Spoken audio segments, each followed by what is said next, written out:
Country delight buffalo milk start చేసాము. First పిల్లలకి ఇచ్చినప్పుడు కానీ, మేము పెరుగు తిన్నప్పుడు కానీ, మేము చిన్నప్పుడు తిన్న ఓల్డెన్ డేస్ గుర్తొచ్చాయి మాకు. మీగడ కూడా పాలు కాచాక మీగడ బాగా రావడం, అప్పుడు మా చిన్ననాటి రోజులు గుర్తొచ్చాయి అన్నమాట.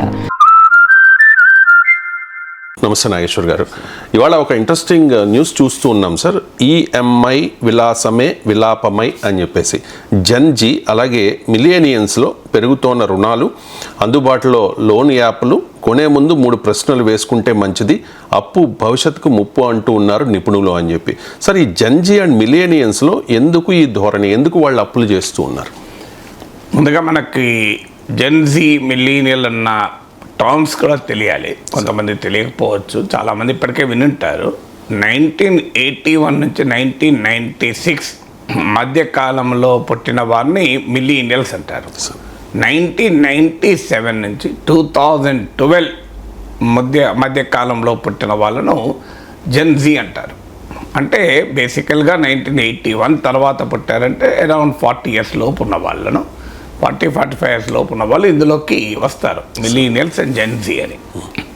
సో వీళ్ళలో పెరుగుతున్నటువంటి ధోరణి ఆందోళన కలిగిస్తుంది నిజంగా కూడా. ఇప్పుడు మీకు సిబిల్ అనే సంస్థ చేసిన అంచనాలు, అలాగే పీడబ్ల్యూసి ప్రైస్ వాటర్ హౌస్ కూపర్స్ అనే పీడబ్ల్యూసి అనే సంస్థ జరిపినటువంటి అధ్యయనాల ఆధారంగా ఈ ట్రెండ్ గ్రోయింగ్ డెట్ రిడన్, అంటే అప్పుల పాలు కావడం, ఒకప్పుడు అప్పుల పాలు కావడం అంటే అది పెద్ద నేరంగా భావించేవాళ్ళు. మాకు మా నాన్న చిన్నప్పటి నుంచి నేర్పిన ఒక ఫైనాన్షియల్ లిటరసీ ఏంటంటే, జీవితంలో అప్పు ఇవ్వద్దురా, అప్పు తీసుకోవద్దు, అప్పు ఇవ్వకూడదు, అప్పు తీసుకోకూడదు, ముఖ్యంగా అప్పు తీసుకోకూడదు. లైఫ్లో నీకు 100 రూపాయలు ఉంటే 80 రూపాయల దగ్గర ఖర్చు ఆపు. సో భవిష్యత్తు కొరకు 20 రూపాయలు సేవ్ చేసుకో, భవిష్యత్తు కొరకు లేదా 40 రూపాయలు సేవ్ చేసుకో. కానీ ఏనాడు 100 రూపాయలు 101కి రాకూడదు.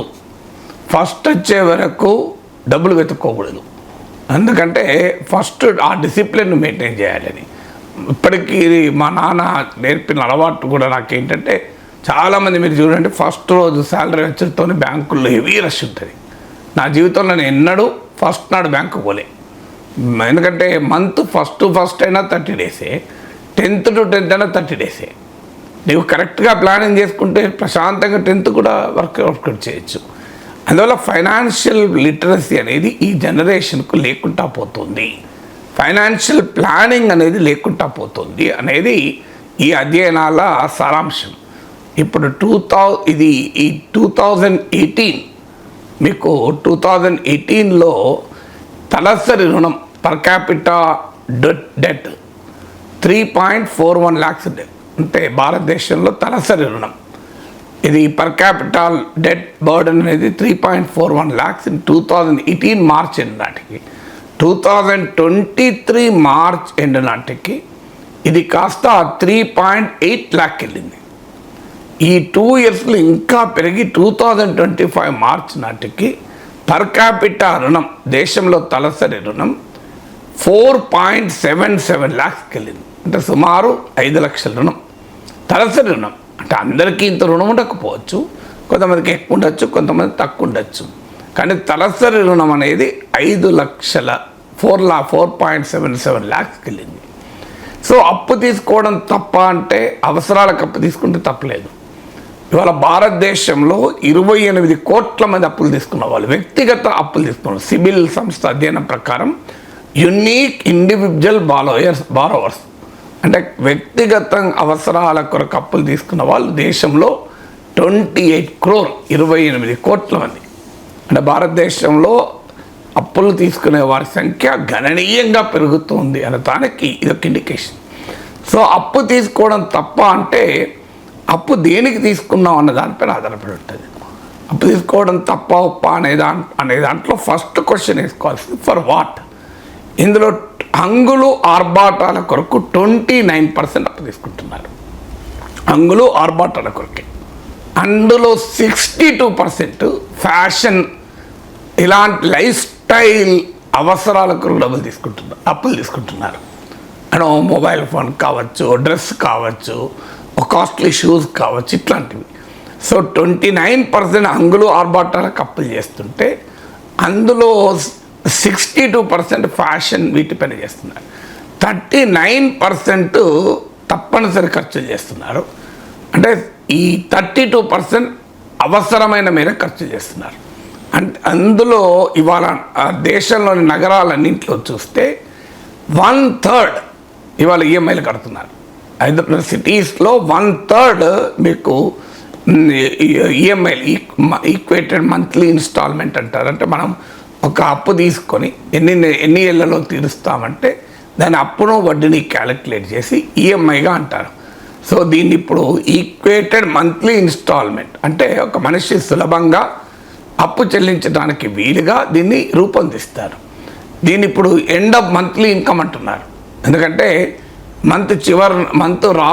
నెల రావడంతోనే ఫస్ట్ నాడు సాలరీ పడితే, అసలు మన దేశంలో ఫస్ట్ నాడు సాలరీ పడే వాళ్ళే తక్కువ. ఆ వాళ్ళకైనా ఏం జరుగుతుంది సాలరీ మిడిల్ క్లాస్లో అంటే అధిక భాగం ఈఎంఐలకే పోతుంది. ఓ ఫ్రిడ్జ్ కొరకు కొన్ని ఈఎంఐ కావచ్చు, టీవీ కొరకు తీసుకున్న ఈఎంఐ కావచ్చు, ఇంటి రుణం మీద ఈఎంఐ కావచ్చు, ఇలా పర్సనల్ లోన్ పైన ఈఎంఐ కావచ్చు. ఈ ఈఎంఐలకే మీకు మా శాలరీలో ఎక్కువ భాగం పోతుంది. దానివల్ల 21 తారీఖు వచ్చే వరకు డబ్బులు ఇట్టలేము. సో అందువల్ల ఈ ఈక్వేటెడ్ మంత్లీ ఇన్స్టాల్మెంట్ కాదు, end of the monthly income అంటున్నారు. ఎందుకు తీసుకుంటున్నారు ఇంత స్థాయిలో అప్ అంటే కారణం ఫిన్టెక్ రెవల్యూషన్ వల్ల, ఫైనాన్షియల్ టెక్నాలజీ రెవల్యూషన్. అంటే ఇది చెడ్డదని కాదు, దేశంలో ఆర్థిక వ్యవస్థకు చాలా ఇంపార్టెంట్ ఫిన్టెక్ అని. ఫిన్టెక్ అంటే ఫైనాన్స్ను టెక్నాలజీని లింక్ చేయడం. ఇవాళ ఉదాహరణకు లోన్ యాప్లు ఇవన్నీ ఉంటాయి మనకు. సో చాలా ఈజీగా లోన్ ఇచ్చేస్తారు, ఇంకా ప్రోయాక్టివ్గా లోన్ ఇస్తారు. ఇప్పుడు మనకు హెచ్డిఎఫ్సి బ్యాంక్ వాడు ప్రతి ఒక్కరికి, నాకైతే నెలలోకి 20 సార్లు ఫోన్ వస్తుంది, సార్ మీకు ఏమన్నా లోన్ కావాలా సార్, పర్సనల్ లోన్ కావాలా అని. సో ఒకప్పుడు లోన్ కావాలంటే పలుకుబడి ఉండాలి. మా నాన్న ఫస్ట్ టైం ఒక 30 ఏళ్ల క్రితం హౌస్ లోన్ తీసుకున్నప్పుడు మా నాన్న అడిగారు, మరి బ్యాంకులో ఎవరైనా పరిచయం ఉన్నారా, తొందరగా వస్తుందా లోను అని. ఇప్పుడు బ్యాంకులో పరిచయం కాదు, బ్యాంకు మేనేజర్ని వాళ్ళ తండ్రి అడుగుతాడు, అరే మరి ఎవరైనా పరిచయం ఉన్నారా, అప్పులు తీసుకుంటున్నారా అని. ఆ స్థాయికి వచ్చాము. ఇలా ప్రొయాక్టివ్గా బ్యాంక్ వాడు ఫోన్ చేసి ఎంబడిపడి హెచ్డిఎఫ్సి బాధ్యత భరించలేకపోతున్నాం, ఫోన్లు చేసి అప్పులు తీసుకుంటావా ఒకసారి ఆశ్చర్యం అవుతుంది, అన్ని డబ్బులు ఉన్నాయి హెచ్డిఎఫ్సి దగ్గర అని. సో అట్లా ప్రొయాక్ట్ లేదా ఒక మెసేజ్ పంపుతారు, ఈ మెసేజ్పై క్లిక్ చేస్తే నీ అకౌంట్లో డబ్బులు వచ్చి పడతాయి. సో అంత సులభంగా అప్పు తీసుకోవడం మారిపోయింది. అప్పు తీసుకోవడం మారిపోయాక దానికి కలెక్షన్కు ఒక అవుట్ సోర్సింగ్ ఇస్తారు ప్రైవేట్ ఏజెన్సీ, అప్పు కట్టకపోతే వాడికి మామూలుగా ఉండదు అటాక్. సో ఇలా ఇప్పుడు ఈ జెన్జీ మిలీనియల్స్ బాగా అప్పులు చేసడానికి ప్రధానమైన కారణం ఈ రకమైన అప్పులే. మీకు బిలో 50,000 అప్పులు చూస్తే అంటే అప్పు తీసుకుంటే 10 లక్షలు తీసుకొని ఇల్లు 20 లక్షలు తీసుకొని ఇల్లు కొంటున్నాడు, 10 లక్షలు తీసుకొని ఓ పొలం కొంటున్నాడు అంటే అర్థం ఉన్నది. కానీ ఈ 50,000 బిలో రుణాలు అంటే ఈ ఫిన్టెక్ యాప్ల ద్వారా ఇతరత్ర వచ్చేటువంటి రుణాల్లో 84% అబోవ్ ఈ జెన్జీ మిలీనియల్సే తీసుకుంటున్నారు. 84% అబోవ్. అంటే ఈ టెక్నాలజీ బాగా అలవాటు ఉంటుంది కనుక పెద్దవాళ్ళకు మా టెక్నాలజీతో అంత ఫెమిలియారిటీ ఉండదు, వీళ్ళకి చేతులంతా మొబైల్ ఫోన్లోనే ఉంటాయి కనుక వెంటనే క్లిక్ చేసేస్తాడు, లోన్ తీసేసుకుంటాడు. అలా బిలో 50% లోన్ తీసుకున్న వారిలో 84.3% మీకు పీడబ్ల్యూసీ స్టడీ ప్రకారం ఈ మిలీనియల్స్ అండ్ జెన్జీనే తీసుకుంటున్నారు. ఇందులో 66% అప్పటికే 3 సోర్సెస్ నుంచి లోన్ తీసుకున్న వాళ్ళు ఉంటున్నారు. అంటే ఇలాంటి యాప్లలో ఇంకో 3 తీసుకుంటున్నారు. మనకు ఇప్పుడు హౌసింగ్ లోన్ కొరకు పోతున్నామో నీ ఈఎంఐ బర్డెన్ ఎంత, నీ ఇన్కమ్ ఎంత, నువ్వు ఇప్పటి వరకు కడుతున్న రుణం ఎంత, ఇవన్నీ అడుగుతారు. నానా బీభత్సంగా ఉంటుంది ఒక ఇల్లు మీద రుణం తీసుకోవాలనుకుంటే. కానీ ఒక 20,000, 30,000, 50,000 ఫిన్టెక్ యాప్ల ద్వారా మీరు రుణం తీసుకోవాలనుకుంటే ఏది అడగడు. అందుకే రుణాలు ఇలాంటి లెస్ దెన్ 50,000 రుణాలు తీసుకున్న వాళ్ళు 84.3% 84% పైగా మిలీనియల్స్ జెన్జీ ఉంటే అందులో 66% అంతకుముందే 3 రుణాలు తీసుకుంటున్నారు. ఫలితంగా ఏం జరుగుతుంది, రుణ ఎగబీత కూడా పెరుగుతుంది. ఇవాళ 10% దాకా ఉంది ఇలాంటి వాళ్ళలో అప్పులు కట్టకపోవడం. అప్పులు కట్టకపోవడం వల్ల మీకు 10% అబోవ్ ఉంది.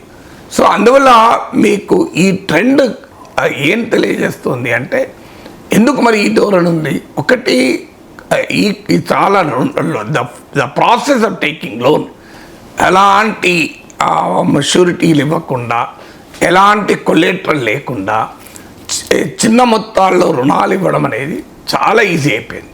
ఇందులో ఇలా ఏ ఆస్తిపాస్తులు లేకపోయినా, ఏ ఇన్కమ్ సోర్సెస్ లేకపోయినా కూడా ఇలాంటి యాప్ల ద్వారా లోన్ తీసుకోవచ్చు.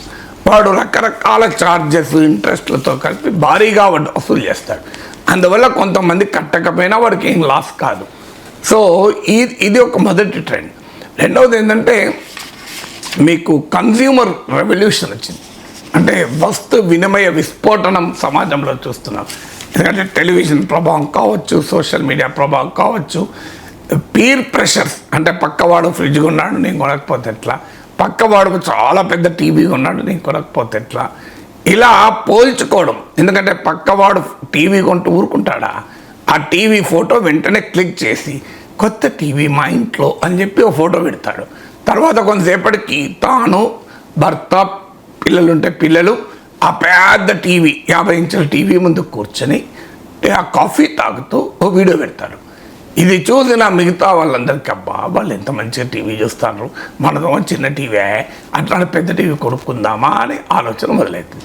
లేదా మన ఇన్కమ్ స్టేటస్ సరిపోదు అంట, ఏమున్నది ఇప్పుడు తక్కువనే కదా, ఇప్పుడు ఒక 1000 రూపాయలు 2000 ఖర్చు వచ్చేస్తాయి కదా, మెల్ల కట్టుకుందాం ఈఎంఐల మీద, మళ్ళీ జీవితంలో మళ్ళీ అనుభవిస్తామా అని మొదలవుతుంది.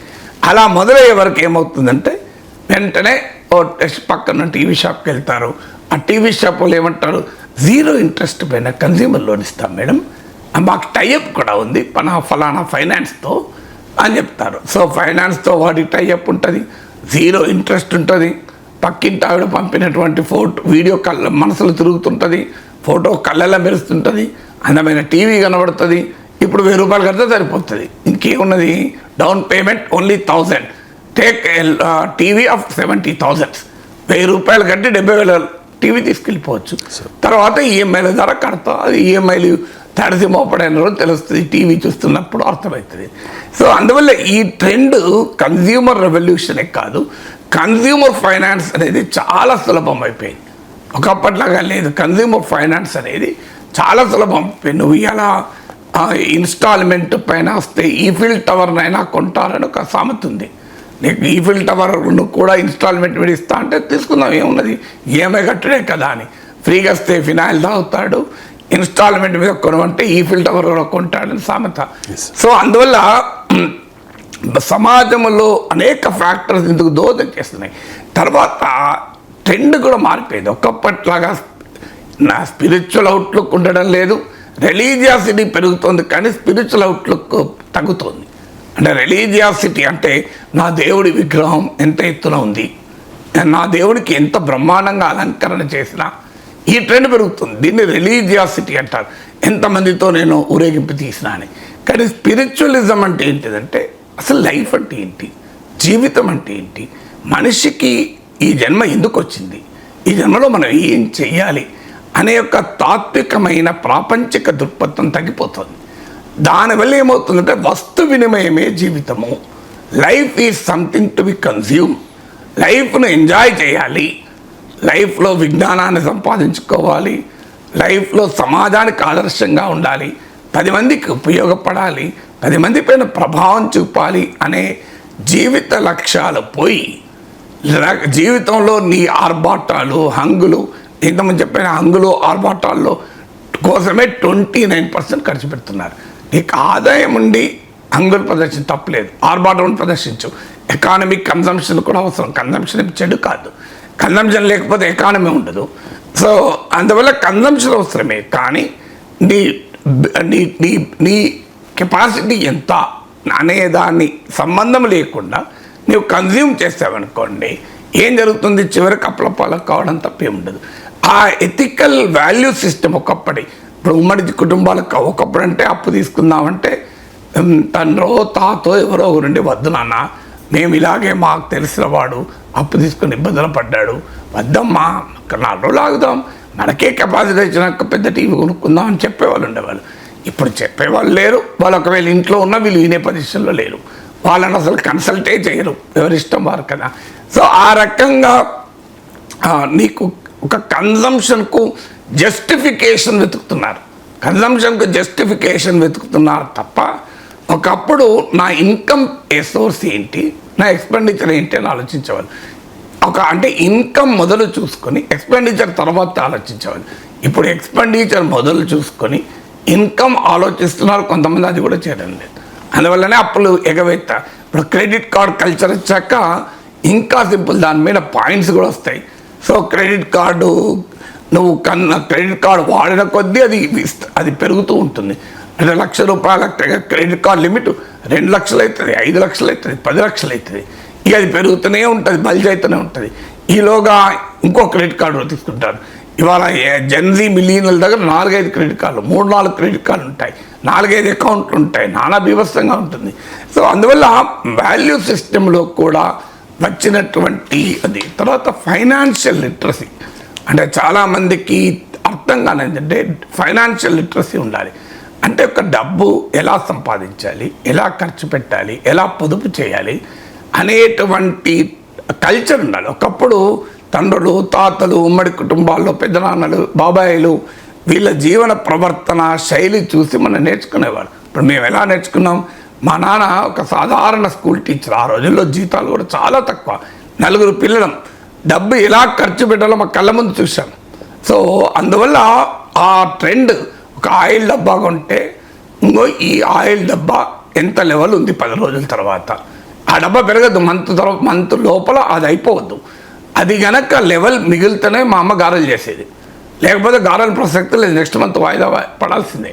లేదా ఒక మిర్చి బజ్జీ చేయాలంటే అరే ఆయిల్ లెవెల్ ఇప్పటికే ఎక్కువ ఉన్నదిరా, వద్దు వచ్చే నెల చూద్దాం. అంటే ఇలాంటి ఒక డిసిప్లిన్, ఫైనాన్షియల్ డిసిప్లిన్ ఏంటి, ఒక వస్తువు కొనేటప్పుడు ఏం చేయాలి, ఇది అత్యవసరమా అని ఆలోచిస్తున్నామా, ఇది ఉపయోగమా అని ఆలోచిస్తున్నామా, ఇది మనకి ఇప్పటికే లేదా అని ఆలోచిస్తున్నామని. అందువల్ల అప్పులు చేయకూడదని కాదు, అప్పులు ఎలా చేయాలి. ఒకటి, అప్పులు క్యాపిటల్ ఎక్స్పెండిచర్, అది వ్యక్తి అయినా ప్రభుత్వమైనా కంపెనీ అయినా, అప్పులు ఆదాయాన్ని తెచ్చేటువంటి వాటి కొరకు అప్పులు చేస్తే తప్పలేదు. అప్పు చేసి పొలం కొని, అప్పు చేసి ఒక వ్యాపారం చేసుడు, అప్పు చేసి ఇంకో దానివల్ల ఆదాయాన్ని పొందడం, అంటే ఇన్కమ్ జనరేటింగ్ డెట్ అంటారు, అది తప్పలేదు. 2, అప్పు దీర్ఘకాలిక అప్పు, అంటే ఒక 20 ఏళ్ళు 30 ఏళ్ళలో నువ్వు తీర్చే అప్పు అనుకోండి, ప్రాబ్లం లేదు. 3, అప్పుకు వడ్డీ రేట్ ఎంత. 4, టోటల్ అప్పు ఎంత. నువ్వు ఇలా 50,000 లక్ష తీసుకుంటున్నావు కదా, అంతే కదా అని అనుకుంటారు. అంతకుముందే నీకు 10 అప్పులు ఉన్నాయనుకోండి. సో ఈ అప్పు వల్ల అసెట్ క్రియేట్ అవుతుందా. నువ్వు అప్పు తీసుకొని ఇల్లు కొనుక్కున్నావు, సొంత ఇల్లు, లాభ నష్టాలతో సంబంధం లేదు, సొంత ఇల్లు కదా, ఒక ఇల్లుకు లాభ నష్టాలు చూడాల్సిన అవసరం లేదు. దానికి వడ్డీ ఎంత, వడ్డీ ఎంత వస్తుంది, కెపాసిటీ ఉంటే ఒక ఇల్లు కొనుక్కోవడం. సో అందువల్ల ఆ అసెట్ కోసం అప్పు చేస్తున్నావా అని, ఇలా అప్పు ఎందుకు చేస్తున్నావు, ఎంత చేస్తున్నావు, నీ ఆదాయంలో ఎంత అప్పు మీద చెల్లింపులు ఉన్నాయి, డెట్ సర్వీసింగ్ బర్డెన్ అంటారు. అంటే ఆ అప్పు అసలు వడ్డీ కలిపితే డెట్ సర్వీసింగ్ బర్డెన్. ఇది నీ ఇన్కంలో 100 రూపాయలు ఇన్కమ్ అంటే 50 రూపాయలు దాటకూడదు ఎట్టి పరిస్థితుల్లో. నీ సేవింగ్స్కు అప్పుకు ఉన్న రేషియో ఏంటి, నీ భవిష్యత్ అవసరాలకు అప్పుకు ఉన్న రేషియో ఏంటి అనేది మనం చూసుకోవాలి. నేను ఇల్లు కొన్నప్పుడు గృహప్రవేశం చేసుకుంటే కొద్దిమంది దగ్గరి బంధువుల్ని మాత్రమే పిలిచి, మిత్రుల్ని, వెరీ క్లోజ్, ఒక చిన్న గ్యాదరింగ్తో గృహప్రవేశం చేసుకున్నాను. ఒక అపార్ట్మెంట్ కొన్నప్పుడు, అప్పుడు నా కొడుకు యూఎస్కి వెళ్తున్నాడు ఎంఎస్ కొరకు, అందువల్ల ఆ ఖర్చు కూడా నాకు ఉంది కనుక కొన్నాను. మా బంధువుగా ఆయన వచ్చి నా కొడుకుతో కొట్లాట, వాదన, మీ నానేంద్ర స్వస్థ గంత ఆదాయం లేదా, ఒక ప్రొఫెసరు ఏమవుతుంది, మంచిగా ఒక 500 మందిని పిలిచి మా పెద్ద ఎత్తున గృహప్రవేశం చేయొచ్చు కదా, డబ్బులు ఖర్చు పెట్టడానికి వెనకాడుతాడు అంటే నా కొడుకు అన్నాడు, చూడు మా నాన్న ఇక్కడ తక్కువ మంది పిలవచ్చు, కానీ నేను ఎంఎస్కి వెళ్తున్నా, నన్ను ఉద్యోగం అక్కడ చెయ్యకు అన్నాడు, చదువు మీదనే కాన్సన్ట్రేట్ చేయమన్నాడు. నేను పోయే వరకే నా ల్యాప్టాపు, నా ఐఫోను అన్నీ అక్కడికి చేరున్నాయి. తర్వాత నా కోర్సే కాదు, తర్వాత ఇంకొక ఏడాది వరకు నాకు జాబు రాకపోయినా ఇబ్బంది లేకుండా మనీ ఒక డిపాజిట్ చేసి పెట్టాడు. ఆల్రెడీ నా చదువుకు ఆటంకమే కాదు, చదువు తర్వాత 1 year వరకు కూడా నాకు జాబ్ రాకపోయినా ఆటంకం లేకుండా ఏర్పాటు చేశాడు. ఇది గొప్పతనమా? 500 మంది పిలిచి హంగామాతో గృహప్రవేశం చేసుకుని గొప్పతనమా అని అడిగాడు నా కొడుకు. ఆయన దగ్గర ఆన్సర్ లేదు. అందువల్ల what is financial literacy, financial planning అనేది అర్థం కావాలి కదా, లేకపోతే భవిష్యత్తు చాలా ఇబ్బందిగా ఉంటుంది. ఎందుకంటే ఒకప్పట్లాగా ఎకానమీ లేదు, ఎప్పుడు పడిపోతో తెలియదు, ఎప్పుడు లేస్తో తెలియదు. ఇప్పుడు మేమున్నామంటే యూనివర్సిటీలో 1988లో చేరాను. నాకు చేరిన రోజే తెలుసు 2023 వరకు నా ఉద్యోగం ఎవడు తీయడు, ప్రతి ఏటా శాలరీ పెరుగుతుంది, తర్వాత రిటైర్ అయినాక పెన్షన్ వస్తుంది. అయినా కూడా ఇంత జాగ్రత్త పడ్డాం. ఇప్పుడు ఏ లే ఆఫ్ వస్తుందో తెలియదు, ఏహెచ్ మీద పడుతుందో తెలియదు, ఎప్పుడు ఉద్యోగం పోతుందో తెలియదు. అలాంటి పరిస్థితుల్లో కూడా భయం లేకుండా ఖర్చులు పెట్టేస్తున్నారంటే something to be seriously thought about కదా. Right sir. ఇక జిఎస్టీ రిఫార్మ్స్కి కేంద్రం శ్రీకారం చుట్టింది. ఈ నెల 22 నుంచి కొత్త స్లాబులు అమల్లోకి వస్తాయి. సార్, ప్రధాని మోదీ అంటూ ఉన్నారు సార్, జిఎస్టీ 2.0 దేశాభివృద్ధికి డబుల్ డోస్గా పనిచేస్తుంది, భారత్లో నూతన శకానికి దోహదపడేలా ఈ సంస్కరణలు చేపట్టాము అంటూ ఉన్నారు సార్. ఏ రకంగా జిఎస్టీ రిఫార్మ్స్ దేశ అభివృద్ధికి తోడ్పడతాయి, దోహదం చేస్తాయంటే ఏం చెప్తారు సార్? అసలు జిఎస్టీ రిఫార్మ్స్ అంటే ఏంటో మనకు మొదలు అర్థం కాదు, ఏం అడుగుతున్నారు అని. ఒకటి ఏంటంటే ఫస్ట్ అడుగుతున్నది రేట్ స్ట్రక్చర్ చాలా గజిబిజిగా ఉంది అని. అంటే 5%, 12%, 18%, 28% జిఎస్టీ ఉంది మన దగ్గర 4 రేట్లు. చాలా దేశాల్లో అడ్వాన్స్ అండ్ ప్రోగ్రెసివ్ ఎకానమీస్లో కూడా సింగిల్ రేటే ఉంటుంది. నీకు సింగపూర్లో కూడా ఐ థింక్ సింగిల్ రేట్ అనుకుంటాను, సబ్జెక్ట్ టు వెరిఫికేషన్.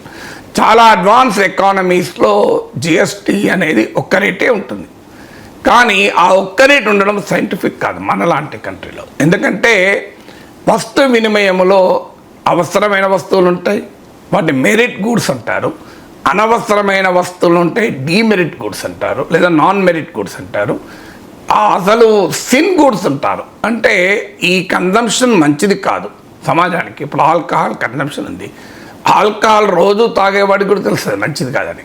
వాదనకు చేయొచ్చు, 2 పెగ్గులు తాగితే ఆరోగ్యం బాగుంటుందని కహానీలు చెప్పచ్చు. కానీ మందు తాగితే లివర్ చెడిపోతుంది, ప్యాంక్రియా చెడిపోతుంది, అందరికీ తెలుసు. సిగరెట్ తాగేవాడిది లేదా లంగ్స్ చెడిపోతుంది, లంగ్ క్యాన్సర్ వస్తుంది. గుట్కా తినేవాడిని తెలియదా ఓరల్ క్యాన్సర్ వస్తుంది, మౌత్ క్యాన్సర్ వస్తుంది. అయినా తింటుంటాడు. సో అందువల్ల వీటిని సిన్ గూడ్స్ అంటారు. సో ఇప్పుడు షుగర్ అండ్ సాల్ట్ ఎక్కువ ఉన్నటువంటివి కూడా తింటున్నారు. అది తిన్నటువంటి తెలియదు, దీనివల్ల ఒబేసిటీ పెరుగుతుంది, బీపీ వస్తుంది, షుగర్ వస్తుంది. అందువల్ల వీటిని సిన్ గూడ్స్గా డివైడ్ చేస్తారు. మరి merit goods, non demerit goods, sin goods ఉన్నప్పుడు లగ్జరీ గూడ్స్ కూడా ఉంటాయి. ఇవన్నీ డీమెరిట్ గూడ్స్కి వస్తాయి. సో మరి అన్నిటిపైన ఒకే ట్యాక్స్ ఉండడం ఎలా కరెక్ట్ అనేది మొదటి క్వశ్చన్. రెండవది, ప్రజలు వినిమయం చేసే దాంట్లో తేడా ఉంటుంది. ఇప్పుడు ఎవరు ఏ వస్తువు వినిమయం చేస్తారు? చెప్పులు ఉన్నాయి. సో ఒక చెప్పులు, సైకిల్ ఉంది, హై అండ్ మోటార్ సైకిల్ ఉంది, హార్లీ డేవిడ్సన్ లేదా రాయల్ ఎన్ఫీల్డ్ మోటార్ సైకిల్ ఉంది. సైకిల్ మీద రాయల్ ఎన్ఫీల్డ్ మోటార్ సైకిల్ పైన ఒకే ట్యాక్స్ ఉండడం కరెక్ట్ కాదు కదా. భిన్నమైన ఇన్కమ్స్ ఉన్నటువంటి సమాజంలో, ఇన్కమ్ ఇన్ఈక్వాలిటీస్, వెల్త్ ఇన్ఈక్వాలిటీస్ సివియర్గా ఉన్నటువంటి సమాజంలో single rate of GST correct కాదు. కానీ అదే సమయంలో ఈ 4 టైప్స్ ఆఫ్ రేటింగ్ అది ఉండడం కూడా కరెక్ట్ కాదు. అందువల్ల జిఎస్టీ రిఫార్మ్స్లో కోరుకున్నది ఏంటంటే సింప్లర్ ట్యాక్స్, మరింతగా కనీసం ఈ ట్యాక్స్ స్లాబ్స్ను తగ్గించాలి అని. ఇప్పుడు ఆ పని చేశారు. ఇప్పుడు 5%, 18% మాత్రమే ఉంటుంది. 18% ఇస్ ద స్టాండర్డ్. వాస్తవంగా అది కూడా చాలా హై. ఇప్పుడు ఈ రిఫార్మ్స్లో ఉండే ఒక ప్రశ్న ఏంటంటే స్టాండర్డ్ రేట్గా 18% పెట్టారు. 5% అనేది ఎసెన్షియల్ గూడ్స్ పైన 5%. So what is essential, what is non essential కూడా మారిపోతుంది, ఒకప్పట్లాగా లేదు. సో ఇప్పుడు ఈ 18% స్టాండర్డ్, 5% ఇది మీకు ఎసెన్షియల్ వాటి మీద పెడుతూ 2 రకమైన ట్యాక్స్ స్లాబ్స్. ఇక సిన్ గూడ్స్ పైన 40% పెంచారు. అంటే 28% ఉన్నది కాస్త 40% అయింది. చాలామంది దాంట్లో ఎక్కువ వస్తువులు చేరుస్తారేమో అని, ఎందుకంటే ప్రభుత్వాలకు ఏంటంటే పన్నులు వేయాలన్నా గులగుల పెడుతూ ఉంటుంది, దురద పెడుతూ ఉంటుంది, ఎందుకంటే ఆదాయాలు వస్తాయి కనుక. సో అందువల్ల 40% పైన ఎక్కువ పెడతారనుకున్నారు, 40% పైన ఎక్కువ ఏం పెట్టలేదు, తక్కువ గూడ్సే 40%లో పెట్టారు. అందువల్ల మెరిట్ గూడ్స్గా అనుకున్న వాటిని, ఎసెన్షియల్స్ వాటి మీద 5% పెట్టారు. ఇప్పుడు ఉదాహరణకు మనకు షాంపూ, ఆ సోపు, టూత్పేస్టు, వీటిపైన 5% ఉంటుంది మనకు. ఇవన్నీ రోజు వాడుకునే ఎసెన్షియల్ ఐటమ్స్ కదా. సో అలాగే మీకు 18% మీకు స్టాండర్డ్ ట్యాక్స్గా పెట్టారు. దీన్ని 18% కన్నా ఇంకా తగ్గిస్తే బాగుండును అనే భావన ఉంది. ఎందుకంటే 18% స్టిల్ వెరీ హై స్టాండర్డ్కు. చాలా దేశాల్లో 7% ఈ రేంజ్లో కూడా ట్యాక్సేషన్ ఉంది, అడ్వాన్స్ ఎకానమీస్లో కూడా. సో అందువల్ల మీకు ఇంకా బెటర్ రిలీఫ్ ఉండేది, బట్ స్టిల్ ప్రాసెస్లో వస్తుందని ఆశించుదాం. సో ఇది మొదటిగా వచ్చిన మార్పు. రెండవది ఏంటంటే కరెక్టింగ్ అనామలీస్, అంటే ఈ అసంబద్ధత జిఎస్టీలో చాలా ఎక్కువ ఉండే. చాలా రోజులు చర్చ కూడా జరిగింది.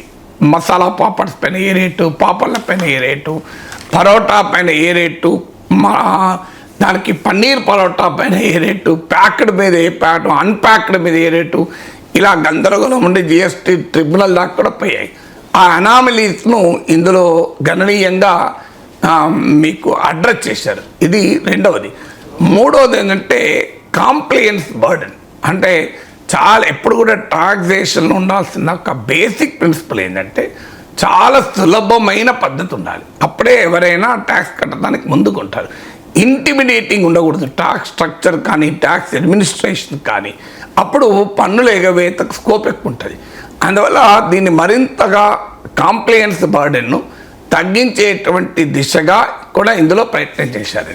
తర్వాత ఎసెన్షియల్ గూడ్స్ పైన ఎక్కువ పన్ను వేయకూడదు అనేది చాలా కాలంగా వస్తున్న వాదన. సో అది కూడా అడ్రస్ చేసినట్టు కనబడుతోంది. సో ఇప్పుడు సిమెంట్ పైన రేట్ తగ్గేటట్టు కనబడుతోంది.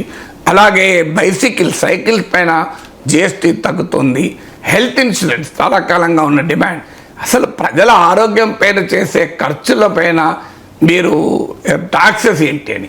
ఇప్పుడు హెల్త్ ఇన్సూరెన్సే కాదు, కొన్ని ఫార్మా ప్రొడక్ట్స్ పైన, డయాగ్నాస్టిక్స్ పైన, వీటిపైన కూడా జిఎస్టీ తగ్గించారు. అంటే ట్రీట్మెంట్ కాస్ట్ తగ్గేటువంటి అవకాశం కూడా ఉంటుంది. సో కొన్ని రకాల ఇప్పుడు లేబర్ ఇండస్ట్రీ ఇంకొక ముఖ్యమైన కోరిక రిఫార్మ్లో డిమాండ్ ఏముందంటే లేబర్ ఇంటెన్సివ్ ప్రొడక్ట్స్ పైన మీరు జిఎస్టీ తక్కువ ఉంటే వాటికి డిమాండ్ పెరిగి ఉపాధి పెరుగుతుంది. ఇప్పుడు లెదర్ గూడ్స్, టెక్స్టైల్స్, ఇవన్నీ labour intensive sectors. Labour intensive సెక్టార్లో తక్కువ టాక్సేషన్ ఉంటే వాటి కన్జంప్షన్ ఎక్కువ ఉంటుంది. ఎక్కువ ఉన్నప్పుడు వాటిలో వృద్ధి రేటు ఉంటే ఉపాధి కల్పించబడుతుంది అని. సో అది కూడా కొంత అడ్రస్ చేసినట్టు కనబడుతుంది మీకు లేబర్ ఇంటెన్సివ్ సెక్టార్స్. ఇప్పుడు లేటెస్ట్గా ట్రంప్ టారిఫ్ల నేపథ్యంలో వచ్చింది అమెరికాకు ఎగుమతి చేసేటువంటి వస్తువుల ఎగుమతులు ఇవాళ పడిపోతున్నాయి కనుక ఎగుమతులను ఎంకరేజ్ చేసే రీతిగా కూడా జిఎస్టీ టాక్సేషన్ ఉండాలి. అందుకే కొన్ని రకాల టెక్స్టైల్స్ పైన జిఎస్టీ తగ్గించారు, ఫార్మా పైన తగ్గించారు, కొన్ని రకాలు చేశారు. సో అందువల్ల అక్కడ దానివల్ల లోకల్ కన్జంప్షన్ పెరిగి ఎక్స్పోర్ట్ దెబ్బతినడం వల్ల అవుతున్న రెవెన్యూను కాస్త పూడ్చుకోవటానికి ఉపయోగపడుతుంది అని. సో అందువల్ల జిఎస్టీ రిఫార్మ్స్లో చాలా కాలంగా ఉన్న అనేక డిమాండ్లను ఈ జిఎస్టీ సంస్కరణలు మీట్ చేశాయి. స్టిల్ అన్మెట్ ఏంటి అంటే 18% ఇది స్టాండర్డ్ జిఎస్టీ కూడా చాలా హై. ఇది మొదటి సమస్య. ఇక రెండవది ఇది ఎంత మేరకు గ్రోత్కు బూస్ట్ ఇస్తుందని. అంటే ఇప్పుడు జిఎస్టీ రిఫార్మ్సే కాదు, ఈవెన్ ఇన్కమ్ ట్యాక్స్లో కూడా కొంత రిలీఫ్ ఇచ్చారు. అందువల్ల ఇవాళ భారతదేశ వృద్ధి రేటు ఎఫెక్ట్ అవుతున్న దానికి ప్రధానమైన కారణం ప్రైవేట్ కన్జంప్షన్ ఎక్స్పెండిచర్ తగ్గడం. అంటే మన జీడిపిలో ప్రైవేట్ కన్జంప్షన్ ఎక్స్పెండిచర్ ఒక ఇంపార్టెంట్ వెరీ బిగ్ సెగ్మెంట్. అంటే మీరు నేను వస్తువుల పైన, సేవల వినిమయం పైన చేస్తున్నటువంటి ఖర్చును ప్రైవేట్ కన్జంప్షన్ ఎక్స్పెండిచర్ అంటారు.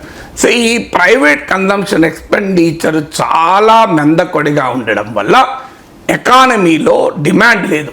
ముఖ్యంగా అర్బన్ డిమాండ్ చాలా వీక్గా ఉంది. కారణం ఏంటంటే ఈ కన్జ్యూమర్ గూడ్స్ పైన హై జిఎస్టీ ఉంది. ఇప్పుడు ఇప్పుడు దాన్ని తగ్గించాలి ఈ జిఎస్టీ ధర. అందువల్ల ఇవాళ డిమాండ్ను పెంచి ప్రైవేట్ కన్సంప్షన్ పెంచండి, ప్రైవేట్ ఇన్వెస్ట్మెంట్ పెరగదు, ఎకనామిక్ గ్రోత్ రాదు.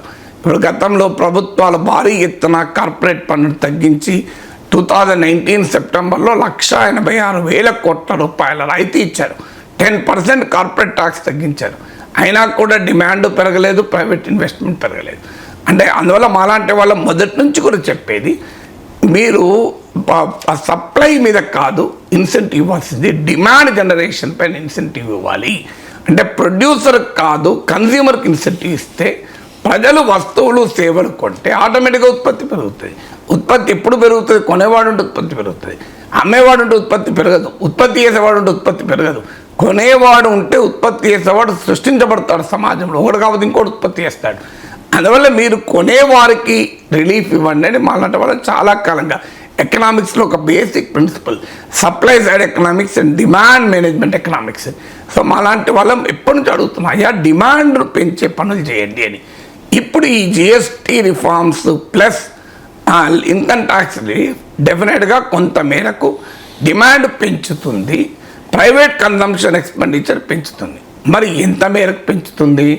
ఇదేదో ఒక నూతన శకానికే నాంది పలుకుతుంది అంటే ఎంత? మరి దీని రిలీఫ్ ఎంత? ఇప్పుడు జిఎస్టీ రెవెన్యూ షార్ట్ ఫాల్ ఎంత? అంటే ఈ జిఎస్టీ మార్పుల వల్ల ప్రభుత్వాలు కోల్పోయే ఆదాయం ఎంత అని కనుక మీరు లెక్కిస్తే 48,000 కోట్లు, 48,000 crores. ప్రభుత్వం ఇచ్చిన లెక్కలు, నా లెక్కలు కాదు. అంటే మన బడ్జెట్ ఎంత? దాదాపు 47 లక్షల కోట్లు. అంటే 48 కోట్లు ఎంతంటే 1%. ప్రభుత్వం మొత్తం బడ్జెట్లో అరౌండ్ 1%, 48 లక్షల కోట్ల దాకా. కేంద్ర బడ్జెట్, రాష్ట్రాల బడ్జెట్ కూడా కలిపితే 70 to 80 lakh crores దాకా ఉంటుంది. అంటే ఇప్పుడు జిఎస్టీ రెండు కేంద్రము రాష్ట్రము కలిపి చేసేది కనుక 80 లక్షల కోట్ల ప్రభుత్వాల బడ్జెట్ ఉంటే ఇలా ప్రజలకు లభించిన జిఎస్టీ రిలీఫ్ 48,000 crores. అంటే 0.5% ఆఫ్ ద టోటల్ గవర్నమెంట్ ఎక్స్పెండిచర్లో రిలీఫ్ ఇది. అందువల్ల దీనివల్ల మరి కొత్త శకం ఆవిర్భావం అవుతుందా అనేది మీరే అనుభవమే తెలుస్తుంది. అంటే ఈ రిఫార్మ్స్ వెల్కమ్ చేయాల్సింది, అనుమానమే లేదు. Too late and two little అవుతుందా, టూ లేట్ అండ్ సబ్స్టాన్షియల్ అవుతుందా అనేదే పాయింట్. సబ్స్టాన్షియల్ అవుతుందన్న దానికి గవర్నమెంట్ ఫిగర్స్ ఇప్పుడు 48,000 crores. ప్రభుత్వం ఇచ్చే లెక్క 48,000 కోట్లు. 48,000 కోట్ల రిలీఫ్తో ఎకానమీలో ఎంత మేరకు వస్తుంది, అది కూడా ఎంత కన్జ్యూమర్కి చేరుతుంది. ఇక్కడ ఇంకొక ఛాలెంజ్ ఉంటుంది రవిశంకర్, ఏంటంటే ప్రభుత్వాలు పన్ను పెంచినప్పుడు వెంటనే మనకు వడ్డిస్తారు, ఇమ్మీడియట్గా వడ్డిస్తారు. మీరు ఏమైనా హోటల్ పోతే మేమేం చేయాలంటే దోశ రేటు పెరిగిందంటే పెరగదా అంటే మరి పన్నులు పెరిగినాయి కదా అంటాడు. పాల మీద ట్యాక్స్ వెంటనే పాల రేట్లు పెరుగుతాయి. కానీ మన అందరి అనుభవం పౌరులది, పన్నులు తగ్గించినప్పుడు మాత్రం వెంటనే తగ్గాయి. పెరిగినప్పుడు పెంచుతారు, తగ్గించినప్పుడు అది పర్కులేట్ కాదు. ఇప్పుడు అందుకే గవర్నమెంట్ పైన ఉన్న మరో బాధ్యత ఏంటంటే మీరు ఆదాయాన్ని కోల్పోయి పౌరులకు మేలు చేద్దామని చూస్తున్నారు. కానీ అది పౌరుల దాకా చేరుతుందా అనేది ఒక పెద్ద క్వశ్చన్ మార్క్. సో అందువల్ల ఈ 48,000 crores ఒకవేళ ప్రభుత్వం ఇచ్చిన జిఎస్టీ రాయితీ ఇప్పుడు ప్రభుత్వాలు, ఎందుకంటే ఇది కేంద్రము రాష్ట్రం కలిపి ప్రభుత్వాలు ఇచ్చిన మొత్తం రాయితీలు ప్రజలకు చేరినా 48,000 కోట్లే. ఇది మన జిఎస్టీ 4 లక్షల కోట్లు. కేంద్ర రాష్ట్ర ప్రభుత్వాల బడ్జెట్ నేను 4 లక్షల కోట్ల డాలర్లవి. జీడిపి పక్క పెడదాం. ప్రభుత్వాల ఎక్స్పెండిచర్తో నేను మీకు పోల్చి చెప్పాను, 80 లక్షల కోట్ల బడ్జెట్ ఉంటుంది కేంద్రానికి రాష్ట్రానికి. ఈ రిలీఫ్ ఇప్పుడు తర్వాత మీకు 5 టాక్సేషన్లు చూద్దాం. జిఎస్టీ ఇదివరకు ఉన్న ట్యాక్స్ రేట్ 5%, 12%, 18%, 28%. సో ఇప్పుడు పోయింది ఏంటి? 5% పోయింది, 12% పోయింది, 28% పోయింది, 5 and 18 అట్లే ఉంది. ఈ పోయిన 12%, 28% నుంచి జిఎస్టీలో ఎంత షేర్ ఉంది అది చూస్తే మనకు ఇప్పుడు రిలీఫ్ ఎంత అర్థమవుతుంది. దేశంలో వసూలవుతున్న మొత్తం జిఎస్టీలో 7% మేరకు, 7% మేరకు 5% స్లాబ్ నుంచి వస్తుంది. ఇక మీకు 12% నుంచి 5% మాత్రమే వస్తుంది. 12% స్లాబ్ నుంచి 5% ఇన్కమ్ వస్తుంది. 28% స్లాబ్ నుంచి 11% వస్తుంది. టోటల్గా మీకు 67% 18% పైన వస్తుంది. ఇప్పుడు 18% ఏమాత్రం డిస్టర్బ్ చేయలేదు. అంటే 67% ఆఫ్ జిఎస్టీ వచ్చేది ఏమీ చేంజ్ లేదు. 12% నుంచి వచ్చేది ఓన్లీ 5%. రిలీఫ్ వచ్చింది అక్కడే కదా, 12% ఎగిరిపోయి 5% అయింది. అది కూడా మొత్తం పోలే, కొన్నింటి మీద మొత్తం మీద, కొన్నింటి మీద 5% వచ్చింది. అంటే ఈ 5%లో 7% కదా మనకు వచ్చేది. ఇప్పుడు 12% 5% అయింది అనుకో, ఎంత తగ్గింది? 7% తగ్గింది. 12% జిఎస్టీ నుంచి వచ్చే టోటల్ జిఎస్టీ ఇన్కమ్ ఇది ఓన్లీ 5%. 7% 5% ఎంత? 0.35% అవుతుంది. 0.35% మనకు అర్థం కావాల్సింది. ఇక 28% నుంచి 11% వచ్చింది. అది 18% తగ్గింది అనుకో, 10% తగ్గింది. ఎంతది? 10% ఆఫ్ 28%, 10% ఆఫ్ 11%. అంటే 1.1. ఈ 1.1 3.5 కలిపితే 1.45% రిలీఫ్ వస్తుంది. అంటే అంతకుముందు వచ్చే వసూలైన జిఎస్టీలో 1.5% తగ్గుతుంది. అంటే 100 రూపీస్ మీ జిఎస్టీ మీరు కడుతుంటే ఇప్పుడు 98 రూపీస్ 50 పైసా కడతారు. ఇది నేను 2 రకాల కంపారిజన్ ఇచ్చాను. టోటల్ గవర్నమెంట్ ఎక్స్పెండిచర్లో భాగంగా జిఎస్టీ రిలీఫ్ ఎంత చెప్పాను, ఇప్పటి వరకు ఉన్న జిఎస్టీలో ఇప్పుడు వస్తున్న ఎంత అంటే ఇట్ ఈజ్ ఓన్లీ 1.45%. అది కూడా subject to percolating to the citizen. So అందువల్ల ఇది ఇంకా జిఎస్టీ రిఫార్మ్స్ చాలా ఎక్కువ చేయాల్సి ఉండే. కన్జంప్షన్ భూమికి ఇది సరిపోదు అనే భావన కూడా బలంగా ఉంది. కన్జంప్షన్ భూమికి ఇది ఈ మేరకు ఇచ్చే రిఫార్మ్స్ కేవలం టింకరింగ్ అవుతుంది, సబ్స్టాన్షియల్గా కన్జంప్షన్ పెరిగి గ్రోత్కు దోహదం చేయదు అని కొంతమంది అర్థశాస్త్రవేత్తల విశ్లేషణ. అనుభవంలో తేరాలి మనకి ఏమవుతుందని. ఇక మరో ముఖ్యమైన అంశం కేంద్రము రాష్ట్ర సంబంధాలు. ఒక జిఎస్టీ పెట్టినప్పుడు రాష్ట్రాలు కొన్ని ఆందోళన వ్యక్తం చేశాయి, మా ఇన్కమ్ తగ్గిపోతుంది అని. అప్పుడు కేంద్రము జిఎస్టీ చట్టంలో ఒక ప్రొవిజన్ పెట్టింది, దాన్నే జిఎస్టీ కంపెన్సేషన్ సెస్ అంటారు. అంటే అది కూడా కేంద్రం ఏమి ఇవ్వదు, సిన్ గూడ్స్ పైన అడిషనల్ సర్చార్జ్ చేసి ఆ డబ్బులతో జిఎస్టీ కంపెన్సేషన్ ఫండ్ ద్వారా ఏదైనా రాష్ట్రానికి ప్రీ జిఎస్టీ పీరియడ్లో వచ్చే ఆదాయం రాకపోతే తగ్గిన మేరకు కంపెన్సేట్ చేసేవారు. ఇప్పుడు జిఎస్టీ తగ్గితే ప్రైమ్ మినిస్టర్ మోడీ చెప్తున్నాడు కదా భారీగా తగ్గుతుందని. మరి భారీగా రాష్ట్ర ప్రభుత్వాల ఆదాయం గండిపడదా? కేంద్రానికంటే అనేక రకాల ఆదాయం ఉంటుంది. ఇప్పుడు మన దేశంలో ఖర్చుల్లోమో ఎక్కువ భాగం రాష్ట్రాలు పెడతాయి, ఆదాయంలో ఎక్కువ భాగం కేంద్రానికి పోతుంది. ఇది ప్రాబ్లం. ఇన్కంలోమో సెంటర్కి ఎక్కువ వాటా, ఎక్స్పెండిచర్లోమో బర్డెన్ స్టేట్స్ భరిస్తుంది. అందువల్ల మీకు స్టేట్స్ రిసోర్సెస్ పైన ఇది ఎంత ప్రభావం చూపుతుంది. అందుకే అపోజిషన్ రూల్ స్టేట్స్ అడిగింది ఏంటంటే మాకు ఈ జిఎస్టీ కంపెన్సేషన్ సెస్ను కంటిన్యూ చేయండి అన్నారు. ప్రభుత్వం కేంద్రం ఒప్పుకోలేదు. కేంద్రం ఒప్పుకోకుండా జిఎస్టీలో ఏనేమో సాధ్యం కాదు, ఎందుకంటే ఓటింగ్ రీత్యా చూస్తే. ఇక పొలిటికల్ డైమెన్షన్. ఇప్పుడు జిఎస్టీ తగ్గించారు, మీకు గుర్తుండే ఉంటుంది, ఎప్పుడైనా పెట్రోల్ డీజిల్ రేట్లు పెరిగినప్పుడల్లా కేంద్రంలో అధికారంలో బీజేపీ వాదన ఏంటి, మీరు కేంద్రమే పెంచిందా, రాష్ట్రాలు కూడా పెంచుతున్నాయి కదా, మరి రాష్ట్ర ప్రభుత్వాలే కదా పెంచింది, అవి తగ్గించవచ్చు కదా అని అడిగేవారు.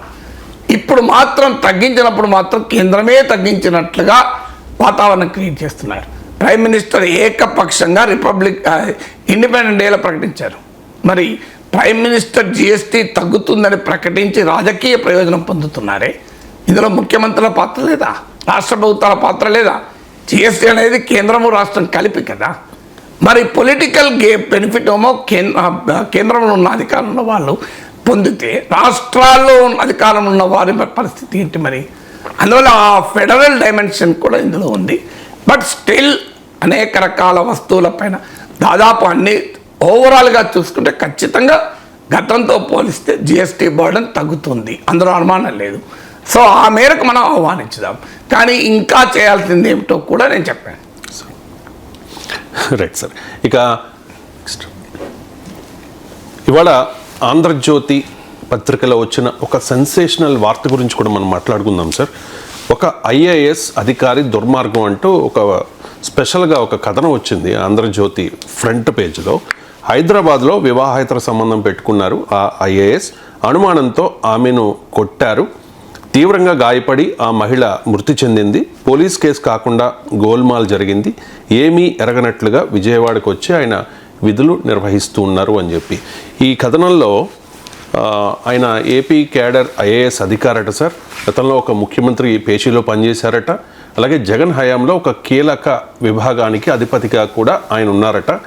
అండ్ మంచివాడు సౌమ్యుడే కానీ తేరగా డబ్బులు రావడంతో అవలక్షణాలు వచ్చాయి. ఇదంతా జరిగింది అని చెప్పి ఆ కథనం సారాంశం సార్. ఇందుకీ ఆ ఐఏఎస్ అధికారి ఎవరు అనే చర్చ జరుగుతోంది సార్. ఈ కథనం మీద మీ కామెంట్. అంటే ఒకటి దీంట్లో పాలిటిక్స్ పక్కకు పెడదాం. మా ఆంధ్రప్రదేశ్లో ఏం జరిగిందంటే ప్రతి ఒక్కటి ఇప్పుడు ఈ వాటర్ బాటిల్ కింద ఎత్తేసారు అనుకోండి, ఇక్కడ పలానా పార్టీ అధికారంలో ఉన్నప్పుడు ఒక్క బాటిల్ కింద పడ్డది, అంతకుముందు చూడు ఒక్క బాటిల్ కూడా పడలేదని ఎవరంటారు. అసలు అంతకుముందు 2 బాటిల్ పడ్డాయి కిందకి, ఇప్పుడు ఒకటే బాటిల్ పడ్డది ఎవరంటారు. అది ఆ స్థాయిలో ఆంధ్రప్రదేశ్లో రాజకీయం పక్కకు పెడదాం. నేను కూడా చూశాను పత్రికలో కాదు, ఇవాళ పొద్దున కొన్ని టీవీ ఛానళ్ళ కథనం ఏంటంటే చాలా సిన్సియర్ అధికారి ఉండే గత ప్రభుత్వ హయాంలో డబ్బులు బాగా రావడం అలవాటు పడంతోనే వివాహేతర సంబంధం వచ్చిందని. వివాహేతర సంబంధానికి పొలిటికల్ రాజకీయాల్లో ఏ ప్రభుత్వంలో పేచి, ఇప్పుడు ఏ ప్రభుత్వంలోనైనా అయ్యేసి ఉంటాడు కదా, వీళ్ళంటారు వాళ్ళంటారు, పోస్టింగ్లో తేడా ఉండొచ్చు. అందువల్ల ప్రతిదాన్ని పాలిటిక్స్ చేయకూడదు ఒకటి. రెండవది ఐఏఎస్ అధికారి అనడంతోనే మొత్తం ఐఏఎస్లు ఐపీఎస్లు అంతా ఇలాంటి అనైతిక పనులు చేస్తున్నారు అనే అభిప్రాయం కూడా వచ్చే ప్రమాదం ఉంటుంది. అది కూడా మంచిది కాదు. ఇప్పుడు ఒక జడ్జి తప్పు చేస్తే ఆ జడ్జే తప్పు, మొత్తం జ్యుడిషియరీ అనే ఇన్స్టిట్యూషన్ తప్పు కాదు. ఓ దేవాలయ అధికారి తప్పు చేస్తే ఆ దేవాలయ అధికారిదే తప్పు. ఒక మత గురువు తప్పు చేస్తే ఆ గురువునే ఆ వ్యక్తిని అనాలి తప్ప మతాన్ని అనకూడదు, ఆరాధనా స్థలాన్ని అనకూడదు, ఆ దేవుణ్ణి కూడా అనకూడదు. ఎవరైనా తప్పు చేస్తే తప్పు చేసిన వాళ్ళే అనాలి. అందువల్ల ఇది ఒక రాంగ్ నోషన్ కూడా పోకూడదు. నేరము చేసే స్వభావానికి నువ్వు చదివిన చదువుతో సంబంధం లేదు, నువ్వు ఐఏఎస్ సంబంధం లేదు, నువ్వు జడ్జనా సంబంధం లేదు. అంటే మనకు రాంగ్ నోషన్ ఉండకూడదు. అంటే చదువుకు విద్యావంతులు అవుతున్న కొద్దీ, ఉన్నత స్థాయికి ఉద్యోగం చేస్తుంటే, ఉన్నత స్థాయికి ఎదుగుతున్న కొద్దీ మనిషికి ఉన్నతమైన విలువలు ఉండాలని రూలేం లేదు. అందుకే విద్యా వివేకము అంటారు కదా. అందుకే వినాయకుడు, ఇప్పుడు వినాయక ఉత్సవాలు జరుగుతున్నాయి కనుక సిద్ధి వినాయక బుద్ధి వినాయక అంటారు. వినాయకుడు బ్రహ్మచారి అని కొంతమంది అంటారు, వినాయకునికి సిద్ధి బుద్ధి అనే భార్యలు ఉన్నారని కొంతమంది అంటారు. దాని వెనకాల ఉన్న తాత్విక చింతన ఏంటంటే, ఎందుకంటే మన మానవ ప్రపంచంలో మనకు అన్నిటికన్నా ముఖ్యమైనవి మనం ఏంటో మనం ఆలోచిస్తాం. దానికి దేవుళ్ళకు కూడా అంటకడతాం, మనకున్న కోరికలన్నిటి దేవుళ్ళకి అంటకడతాం. కానీ కార్యసిద్ధి అని వినాయకుని కథ గురించి నేను చిన్నప్పుడు ఎప్పుడో చదివాను, స్కూల్లో ఉన్నప్పుడే, స్కూల్ బాయ్గా ఉన్నప్పుడు. అందులో సిద్ధి వినాయక బుద్ధి వినాయక, సిద్ధి బుద్ధి భార్యలు అంటే మీనింగ్ ఏంటి అంటే, బుద్ధి ఉంటే కార్యసిద్ధి సాధ్యమవుతుంది అని.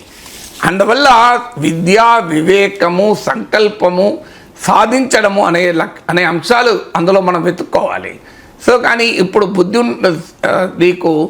నువ్వు కార్యసిద్ధి సాధించినంత మాత్రాన బుద్ధి ఉండాలని రూలే లేదు. ఐఏఎస్ కదా, ఐఏఎస్ సాధించాడు కదా మంచోడే ఉండాలంటే రూలే ఉన్నది.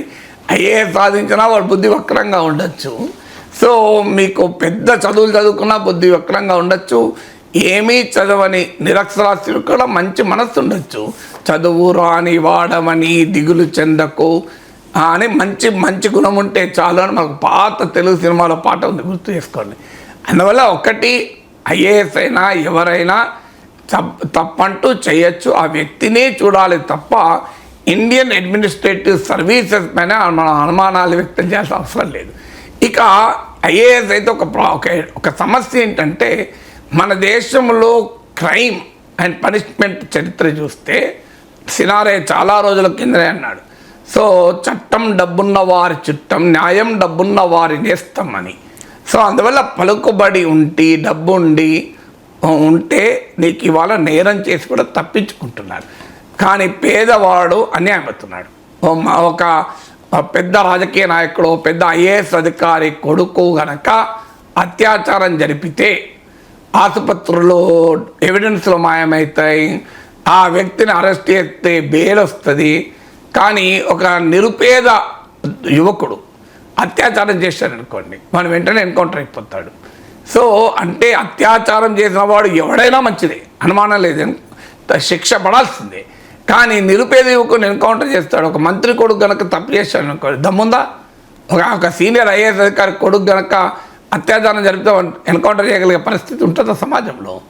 సో అందువల్ల సమాజంలోనే నేరం ఎవరు చేసినా నేరము నేరమే, శిక్ష ఒకటే అనేది ప్రజాస్వామిక రాజ్యాంగ సూత్రం.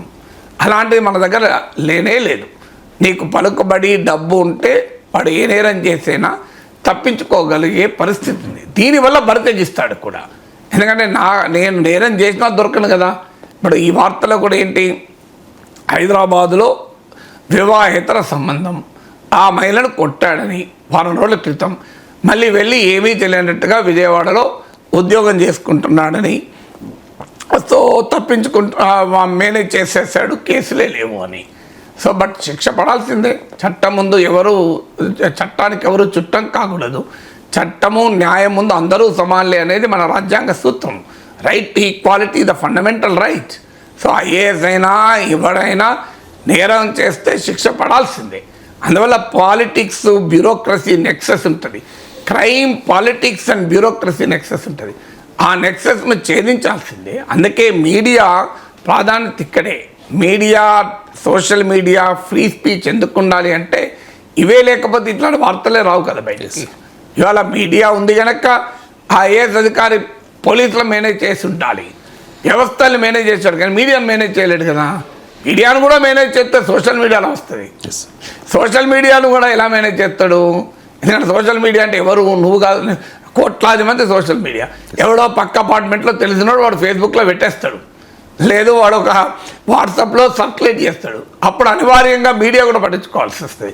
ఎందుకంటే కొన్ని సందర్భాల్లో మీడియాను కూడా మేనేజ్ చేయొచ్చు. మీడియా ఏమి మేనేజ్మెంట్కి అతీతం అని నేనేం అంటలేదు, కానీ సోషల్ మీడియా ఏది వచ్చాక అసలు మేనేజ్ చేయడం అసాధ్యమైపోయింది.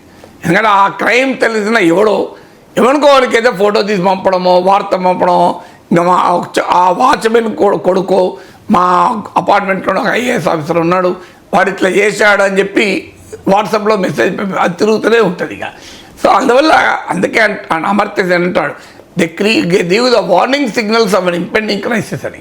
అంటే ప్రమాద గంటికలు ముందే భోగిస్తుంది. ప్రమాద గంటికలే కాదు, అందుకే మీడియాను ఫోర్త్ ఎస్టేట్ అన్నారు. ఇప్పుడు రియల్ ఎస్టేట్గా మారిపోయింది, అది వేరే విషయం. సో అందువల్ల మీకు ఫోర్త్ ఎస్టేట్ అని ఎందుకన్నారు అంటే సమాజంలో ఒక ప్రశ్నించేటువంటి వ్యవస్థలుగా ఉండాలి. రియల్ ఎస్టేట్గా ఉండదు, తప్పేం లేదు, కానీ ప్రశ్నించేటువంటి వ్యవస్థలుగా ఉండాలి. సో అందువల్ల ఇది మీడియాకు ఉండేటువంటి ఒక ప్రత్యేకమైన లక్షణం. సో అందువల్ల ఇది బయటికి రావడం సంతోషం. కాంపిటేటివ్ సొసైటీస్లో బతుకుతున్నాం కనుక. బట్ ఖచ్చితంగా శిక్ష పడాల్సిందే, రాజకీయాలకు అతీతంగా. 2 రాష్ట్రాలు ఇమిడి ఉన్నాయి. ఒక రాష్ట్రంలోమో ఉద్యోగం చేస్తున్నాడు, ఇంకో రాష్ట్రమేమో క్రైమ్ చేశాడు. సో అది మళ్ళీ సెంట్రల్ సర్వీసెస్. బట్ డెఫినెట్గా యాక్షన్ తీసుకోవడం వల్ల సమాజంలో కాన్ఫిడెన్స్ వస్తుంది. ఓహో, చట్టం ముందు అందరే సమానులే అని. అందులో అత్యున్నతమైన పదవుల్లో ఉన్న వారికి మీద మరొక బాధ్యత కూడా ఉంటుంది. They should radiate the purity of life అంటారు. అంటే వారి జీవితంలో ఉన్న మంచి ప్యూరిటీని కూడా వాళ్ళు సమాజానికి పంచాలి. సార్, ఇక జియో పొలిటికల్ అంశాల విషయానికి వస్తే చైనా భారత్లపై ట్రంప్ విధించిన టారిఫ్ల విషయం మీద పుతిన్ అభ్యంతరం వ్యక్తం చేశారు సార్. భారత్ చైనాలనే బెదిరిస్తారా? శక్తివంతమైన ఆర్థిక వ్యవస్థలతో వ్యవహరించే తీరు అది కాదు అంటూ ఆయన కామెంట్ చేసిన పరిస్థితి సార్. ఇది విక్టరీ డే పెరేడ్ సందర్భంగా చైనాలోనే ఈ వ్యాఖ్యలు చేశారు. సో ట్రంప్ తీరు మీద పుతిన్ చేసిన వ్యాఖ్యల మీద మీ కామెంట్ అంటే మరి ట్రంప్ నిజంగా కూడా భారత్ చైనాను బెదిరిస్తున్నాడు, రష్యాను బెదిరిస్తున్నాడు, అందరినీ బెదిరిస్తున్నాడు కదా. సో అందువల్ల ఒక రకంగా సాలిడారిటీని పుట్టిన్. సో ఇందులో మీరు గమనించండి, ట్రంప్ టారిఫ్ల వల్ల జియో పొలిటికల్ ల్యాండ్స్కేపే చేంజ్ అవుతుంది. ట్రంప్ అనుకున్నాడు తన ఆధిపత్యాన్ని పెంచుకోవడానికి ఇది ఒక సాధనం అనుకున్నాడు, కానీ ఆధిపత్యానికి సవాల్ కూడా పెరుగుతోంది. ఎక్కడైనా గుర్తుపెట్టుకోండి, Newton's 3rd law of motion, to every action there is an equal and opposite reaction అని. కొన్నిసార్లు మోర్ రియాక్షన్ కూడా ఉంటుంది. సో అందువల్ల మీకు ట్రంప్ అనుకున్నంత సులభం కాదు ప్రపంచం. ఇది మల్టీపోలార్ వరల్డ్. సో అందువల్ల ట్రంప్ ఇండియాపై దాడి చేస్తే చైనాపై దాడి ఎప్పుడో ఆపేశాడు అనుకోండి. చైనాపై తోకముడిచాడు యాక్చువల్గా. ఇండియా పైన అటాక్ చేస్తున్నాడు. కానీ ఇండియాను ఐసోలేట్ చేయడం సాధ్యమయ్యే పని కాదు. అర్థం కావాల్సిన ట్రంప్ ఏంటంటే ఇప్పటి వరకు ఉన్న జియో పాలిటిక్స్ను కాస్త అమెరికా అనుకూల జియో పాలిటిక్స్ను కూడా ఇది మార్చేస్తుంది. ఒకప్పుడు మీకు ఇండో పసిఫిక్ ప్రాంతం అంటారు దీన్ని, అంటే ఇండియా చైనా ఈ ప్రాంతాన్ని ఏషియా పసిఫిక్ అనేవారు. ఇప్పుడు దాన్ని ఇండో పసిఫిక్గా పేరు మార్చారు. ఇండో పసిఫిక్ ప్రాంతంలో చైనా ఆధిపత్యాన్ని కంటైన్ చేయడానికి అమెరికాకి ఇండియా రూపంలో ఒక మిత్రదేశం ఉండేది. అందుకే మనకు క్వాడ్లో భాగస్వామి. కానీ ఇప్పుడు ఏం జరుగుతుంది, జపాన్, సౌత్ కొరియా లాంటి అమెరికా మిత్రదేశాలే అమెరికాను ప్రశ్నిస్తున్నాయి. ఇండియా తన చిరకాల ప్రత్యర్థి శత్రువైన చైనాతో దగ్గరవుతుంది. మీకు ఇండియా చైనా సంబంధాలు పోస్ట్ ట్రంప్ పీరియడ్లో చూస్తే గుణాత్మకమైన మార్పు వైపుగా ప్రయాణం చేస్తుంది, క్వాలిటేటివ్ చేంజ్. సో అందువల్ల ట్రంప్కు మోడీ, జిన్పింగ్, పుటిన్ ఒకే వేదిక మీద కనబడితే గుండె జారి గల్లంత అయిపోయింది ట్రంప్కు. ఎందుకంటే ఇండియా, చైనా, రష్యా కలిస్తే వరల్డ్ జియో పాలిటిక్సే కాదు, జియో ఎకనామిక్స్ కూడా మారిపోతుంది. ఎందుకంటే ప్రపంచంలో అత్యంత శక్తివంతమైన దేశాలు ఇవి. సో అందువల్ల మిలిటరీగా కానీ, ఎకనామిక్గా కానీ, పాపులేషన్ రీత్యా కానీ, ఇక ఆ పరిస్థితి ఉంటే చాలా చిన్న చిన్న దేశాలకు కూడా బలమైన దేశాలుగా మారిపోతాయి. ఎందుకంటే ఆటోమేటిక్గా ధైర్యం వస్తుంది. ఇండియా, చైనా, రష్యా మీరు గమనించండి. నార్త్ కొరియా అఫ్కోర్స్ ట్రంప్ కిమ్తో కరచాలనం చేయొచ్చు, అవన్నీ చేయొచ్చు. కానీ అమెరికా కొన్ని దశాబ్దాలుగా కొన్ని కంట్రీస్ను రోగ్ నేషన్స్గా ప్రకటించి అక్కడ రెజీమ్ చేంజ్, అక్కడ ప్రభుత్వాన్ని కూడా మేము మారుస్తాం అనే మాట చెప్తూ ఉండేది. అందులో ఇరాన్తో పాటు నార్త్ కొరియా కూడా rogue nations. American foreign policy డిక్షనరీలో వీటిని రోగ్ నేషన్స్ అంటారు. ఇందులో రెజీమ్ చేంజ్ అనేది కూడా వాళ్ళ ఫారిన్ పాలసీ డిక్షనరీలో ఒక పదం. అలాంటి నార్త్ కొరియా అధ్యక్షుడు కిమ్ జిన్పింగ్ కలిసి నడిచారు. సో అందువల్ల ఇవాళ నార్త్ కొరియాను ఇప్పటికే నార్త్ కొరియా అణుబాంబులు సామర్థ్యాన్ని తీసుకోవడం వల్ల అమెరికా ఏమీ చేయలేని పరిస్థితి. ఇప్పుడు పక్కన జిన్పింగ్ కూడా ఉంటే నార్త్ కొరియా కిమ్ను ట్రంప్ ముట్టుకోగలడు, అసలు టచ్ కూడా చేయలేడు పక్కన జిన్పింగ్ ఉంటే. అలాగే చైనా, రష్యా బంధం ఒకప్పుడు కోల్డ్ వార్ పీరియడ్లో అమెరికా ఉపయోగించుకున్నది అదే. చైనా, రష్యాల మధ్య విభేదాలను అమెరికా ఉపయోగించుకుంది. దాన్నే కిస్సింజర్ డిప్లొమసీ అంటారు ఫారిన్ పాలసీలో. అప్పుడు ఫారిన్ పాలసీ చూసినటువంటి హెన్రీ కిస్సింజర్ అమెరికా అధ్యక్షుడిగా నిక్సన్ ఉన్న టైంలో ఎర్లీ 70s సోవియట్ యూనియన్కు అమెరికాకు మధ్య పోటీగా కోల్డ్ వార్ ఉన్న పీరియడ్లో కిస్సింజర్ డిప్లొమసీలో భాగంగా చైనాను సన్నిహితమై సోవియట్ యూనియన్ ఎదుర్కోవాలని అమెరికా ఎత్తుగడేసింది. దాని పర్యవసనంగానే అమెరికన్ మార్కెట్లోకి చైనా పెద్ద ఎత్తున ఎంటర్ కాగలిగింది. అదే సమయంలో చైనాకు డెంగ్ జియాపింగ్ ప్రెసిడెంట్ అయి రిఫార్మ్స్ మొదలుపెట్టి ఎకానమీ ఓపెన్ అప్ చేస్తే ఇవాళ పరిస్థితి ఏంటి, అమెరికాకు $450 బిలియన్ వస్తువులు చైనా ఎగుమతి చేస్తుంది, $45,000 కోట్ల ఎగుమతి చేస్తుంది. అందువల్ల చైనా బలమైన దేశంగా ఎమర్జ్ అయింది ఈ కిస్సింజర్ డిప్లొమసీ అనంతరం. ఇప్పుడు ట్రంప్ ఆలోచన ఏంటంటే రష్యా, చైనాతో కలిసి చైనాను ఐసోలేట్ చేయాలన్నది ట్రంప్ లక్ష్యం. అందుకే పుటిన్కు చాలా అనుకూలంగా మాట్లాడుతూ వచ్చాడు. రష్యాకు అనుకూలంగా యునైటెడ్ నేషన్స్లో ఓటు వేశాడు. రష్యాకు అనుకూలంగా తాను సపోర్ట్ చేసిన ఉక్రెయిన్ను మోసం చేసే రీతిలో ఇవాళ ఒప్పందం కొరకు ట్రంప్ ప్రయత్నం చేస్తున్నాడు. ఇదంతా ఎందుకు చేస్తున్నాడు ట్రంప్? అమెరికా, రష్యా కలిసి చైనాను ఐసోలేట్ చేయాలనేది ట్రంప్ లక్ష్యం. కానీ ఇప్పుడు ఏం జరుగుతోంది, ఇందుకు పూర్తి భిన్నంగా చూడండి. మీరు రష్యా, చైనా కలుస్తుంది. నేను 3 ఉదాహరణలు చెప్పాను. ఇండియాను కలుపుకొని చైనాను కంటైన్ చేద్దామని క్వాడ్ నిర్మిస్తే మోడీ, జిన్పింగ్లు ఒకే వేదిక పైన కనబడుతున్నారు. ఉత్తర కొరియా లాంటి రోగ్ నేషన్స్గా పిలువబడే నేషన్స్ను కంటైన్ చేయాలని చూస్తే కిమ్ వచ్చి జిన్పింగ్ పక్కన నడుస్తున్నాడు. రివర్స్ కిస్సింజర్ డిప్లొమసీలో భాగంగా రష్యాను కూడా కలుపుకొని చైనాను ఐసోలేట్ చేద్దామనుకుంటే చైనా, రష్యా కలుస్తోంది. అమెరికన్ సుప్రమసీ ద్వారా మేక్ అమెరికా గ్రేట్ అగైన్ అంటే మేక్ అమెరికా గ్రేట్ అగైన్కు మోడీ, జిన్పింగ్, పుటిన్లో గ్రూప్ ఫోటో మాగా లాబీని తలకిందులు చేస్తోంది. సో అందువల్ల ఇవన్నీ డెఫినెట్గా ట్రంప్కు అర్థం కావడం లేదు ఏ రకమైన పరిస్థితులు. మరి ఇది అంటే అటువైపు రైవల్గా చూస్తే ఈ పరిణామాలు వస్తే విత్ ఇన్ అమెరికా చూడండి, ట్రాన్స్ అట్లాంటిక్ పార్ట్నర్షిప్ అనేది కోల్డ్ వార్లో ఒక డిఫైనింగ్ పార్ట్నర్షిప్. ట్రాన్స్ అట్లాంటిక్ పార్ట్నర్షిప్ అంటే అమెరికా యూరప్ కలిసి, అంటే మీకు ఇరాక్ వార్ చూడండి, అన్ని నాటో అలయన్స్ చూడండి, అమెరికా యూరప్ కలిసి ఉంది. ఇవాళ అమెరికా యూరప్ల మధ్య ఒక ట్రస్ట్ డెఫిసిట్ కొనసాగుతోంది. అమెరికా యూరప్ను డిజోన్ చేసుకుంటోంది. యూరోపియన్ కంట్రీస్ లాంటి డెన్మార్క్ లాంటి దేశాలపైన మీ గ్రీన్లాండ్ మాకు అమ్మేయండి అని ఒత్తిడి చేస్తుంది. దాంతో ఇలా యూరప్ సొంత న్యూక్లియర్ అంబ్రెల్లా కొరకు చూస్తున్నారు, సొంత డిఫెన్స్ కొరకు చూస్తున్నారు. సో ఇదంతా అంటే ట్రాన్స్ అట్లాంటిక్ పార్ట్నర్షిప్లో బీటలు వాడుతున్నాయి. అమెరికా మిత్ర దేశాలైన కెనడా, జపాన్, సౌత్ కొరియా, ఈ దేశాలకు కూడా ట్రంప్ పైన తీవ్రంగా విమర్శిస్తున్నాయి. సౌత్ కొరియా ప్రెసిడెంట్ వచ్చి చైనాలో పర్యటించారు. సో అందువల్ల చైనాకు జపాన్కు పడదు, కానీ జపాన్ చైనాలు దగ్గర అవుతున్నాయి. అండ్ ఈ జియో పొలిటికల్ ల్యాండ్స్కేప్ను కంప్లీట్గా అమెరికా అధ్యక్షుడు మారుస్తున్నాడు. అంటే అది మరి అమెరికాకి ఎలా లాభమో, అది మేక్ అమెరికా గ్రేట్ అగైన్కి ఎలా సాధ్యమవుతుందో ఇప్పటికి కూడా ట్రంప్కి అర్థం కావడం లేదు. ఇక ఇవాళ ఉపాధ్యాయ దినోత్సవం, తమకు చదువు చెప్పిన గురువుల్ని స్మరించుకునే రోజు, సత్కరించుకునే రోజు. సార్, గత 2 ఏళ్లుగా మీతో ఈ షో చేస్తూ ఉన్నాను, మీ ద్వారా కూడా నేను చాలా విషయాలు నేర్చుకున్నాను. లాస్ట్ ఇయర్ మనం మాట్లాడుకున్నాం కదా సార్, ఒక గుడ్ టీచర్కి ఉండాల్సిన క్వాలిటీస్ ఏంటి అనే దాని మీద మీరు మాట్లాడారు.